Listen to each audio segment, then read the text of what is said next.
Inclusive education involves increasing a learner's engagement in the classroom with the content, activities, and other learners.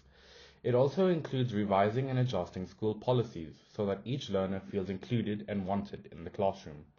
In order to increase inclusion, factors such as the attitude of the teacher and barriers to inclusion need to be changed and solved. This can be done by the use of the universal design for language, which allows for more flexible environments that are able to suit the needs of each learner, as well as promote the different backgrounds of each learner with their culture. Inclusive education can also be achieved by many other factors. Firstly, a wide variety of seating options such as chairs, beanbags, or even standing can be especially helpful to learners who have sensory needs. Secondly, a buddy system where learners cooperate and work together can help promote the relationships between them. For example, a learner who struggles at math can be paired with a learner who is good at math. This provides benefits for both of them. Finally, providing visual elements of due dates and instructions can help learners who struggle with hearing issues, as well as reduce anxiety for students with disabilities that affect their development. The inclusive pedagogical approach focuses on the interactions that occur between the teacher, learners, and the classroom, as well as looking to provide an environment that promotes equality to all learners. Three principles that are vital for this approach are that differences relating to development must be recognized, teachers have to believe that they can teach every learner, and the profession has to continuously develop innovative and creative ways to cooperate with other people.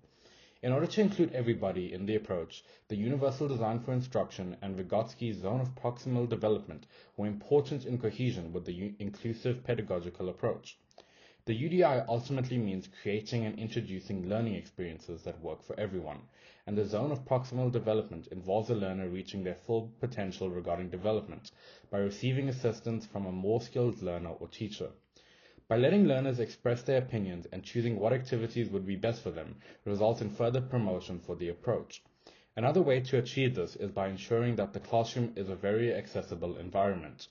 This means that the classroom should be accommodating to learners with mental and physical disabilities. The use of technology can provide assistance too. Two models that help with providing and understanding support for learners are the medical deficit model and the socio-ecological model. The medical deficit model is designed to identify and remediate the specific disability the child has.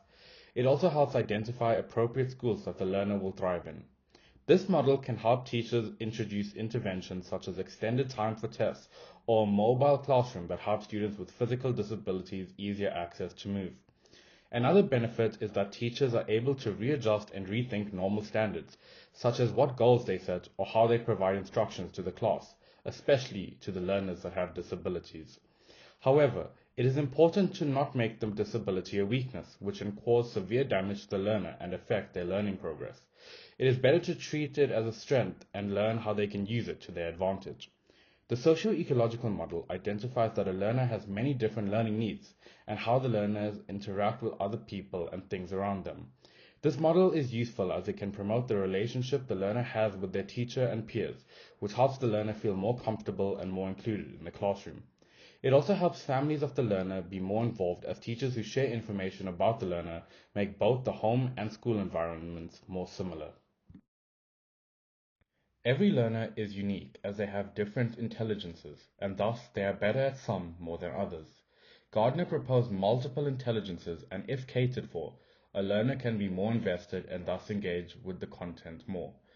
The types of intelligence may include, but are not limited to, linguistic intelligence, which is a learner that is better at writing and reading, and interpersonal intelligence, which is a learner that has a natural talent to lead and can mediate conflicts. The identification of these intelligences promotes inclusion and a more streamlined teaching approach, as students can receive individual support. Ways in which different intelligences can be approached in the classroom is by firstly forming groups of different learners, which allows them to showcase their uniqueness. For example, learners with the logical mathematical intelligence are better at analyzing information more than others. Secondly, inclusion of family or community members such as music artists or doctors can help showcase how learners can succeed in the real world with their unique strengths.